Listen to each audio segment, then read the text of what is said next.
मंगलुरु से बेंगलुरु जा रही एक प्राइवेट बस हसन डिस्ट्रिक्ट के करीब आग की चपेट में आ गई। बताया जा रहा है यह हादसा चलती बस का टायर अचानक बर्स्ट होने की वजह से हुआ है और देखते ही देखते आग तेजी से फैलने लगी। इस बस में कुल 36 पैसेंजर सवार थे और इस हादसे को देख सभी खौफ में आ गए, लेकिन ड्राइवर की होशियारी और वक्त पर लिए गए फैसले ने एक बड़े हादसे को टाल दिया।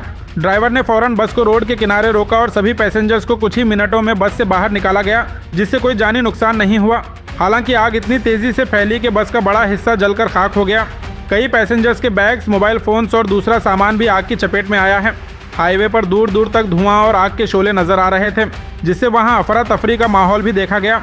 फायर ब्रिगेड और इमरजेंसी टीम्स को जैसे ही खबर मिली वो फौरन मौके पर पहुंच गए और काफ़ी मेहनत के बाद आग पर काबू पाया गया। इस दौरान हाईवे पर कुछ वक्त के लिए ट्रैफिक जैम रहा। फिलहाल पुलिस और ऑफिशियल्स इस बात की जांच कर रहे हैं कि टायर बर्स्ट होने और आग लगने की असल वजह क्या थी। शुरुआती अंदेशा ओवरहीटिंग या टेक्निकल फॉल्ट का बताया जा रहा है। यह हादसा एक बार फिर लॉन्ग डिस्टेंस प्राइवेट बसेस की सेफ्टी और मेंटेनेंस पर बड़े सवाल खड़े कर रहा है।